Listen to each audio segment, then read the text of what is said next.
کہ حج جو ہے فریضہ ہے بہت بڑا، کہ جسے ہمیں ادا کرنے کا اہتمام کرنا چاہیے۔ اہتمام کے اندر یہ بھی ہے کہ آدمی اگر مالی طور پر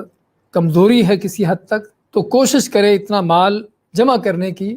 کہ جس سے وہ اگر اس سال نہیں، اگلے سال نہیں، اس کے بعد یعنی کچھ سالوں کے بعد اس کے بعد گنجائش ہو اس بات کی کہ وہ حج کر سکے۔ اور یہ بات بھی کوئی صرف خالی نظریاتی بات نہیں ہے، دیکھنے کو دیکھا گیا ہے کہ بعض بڑے بڑے غریب گھرانے، بڑے بڑے غریب لوگ کے معاشرے میں بالکل جن کو کہا جاتا ہے کہ جو غربت سے بھی نیچے گرے ہوئے،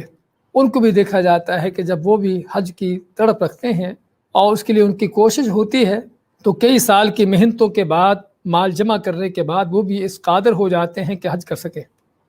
اور حج کرتے ہیں پھر۔ اور خصوصاً ہمیں انڈونیشیا وغیرہ کے بارے میں،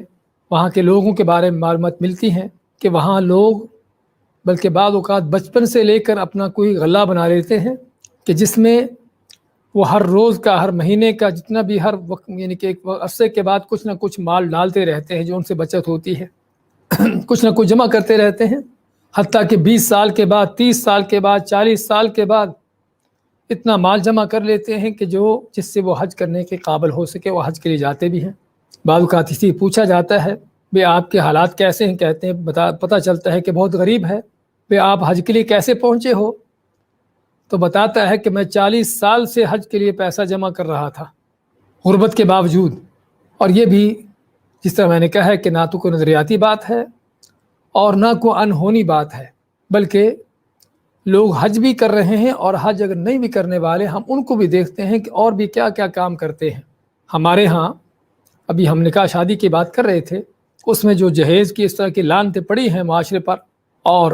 اس طرح کے اور بھی رسم و رواج کہ جس میں لاکھوں ملینوں خرچ ہوتے ہیں اور بڑے بڑے غریب گھرانے خرچ کرتے ہیں، اور آدمی بعض اوقات دیکھ کر حیران ہوتا ہے کہ اتنے غریب لوگ اتنا پیسہ ان کو کہاں سے مل گیا، اتنا پیسہ کہاں سے لے آئے؟ ان کو صدقے خیرات نہیں ہوتے، وہ کیا ہے، اسی طرح سے جمع کیا ہوتا ہے۔ تو یہاں پر ایک واضح کھلی دلیل ہے کہ اگر ہم اپنے رسم و رواج کو پورا کرنے کے لیے وہ غلط رسم و رواج جس کا کوئی دین سے تعلق نہیں بلکہ اکثر اوقات دین کے سراسر خلاف ہوتے ہیں، مال جمع کر سکتے ہیں، حتیٰ کہ لاکھوں ملینوں تک مال جمع کر سکتے ہیں، تو کیا چند لاکھ کا حج کرنا ممکن نہیں پھر؟ تو یہ بھی اس بات کی واضح کھلی دلیل ہے کہ استطاعت رکھنا، استطاعت اپنے آپ کے اندر پیدا کرنا ممکن ہے، لیکن اللہ تعالیٰ کا پھر بھی احسان اور فضل ہے کہ اس نے حج ہر ایک پر فرض نہیں کیا، اسی پر فرض کیا ہے کہ جس کے پاس استطاعت ہو، لیکن ہمیں استطاعت حاصل کرنے کی کوشش کرنا چاہیے۔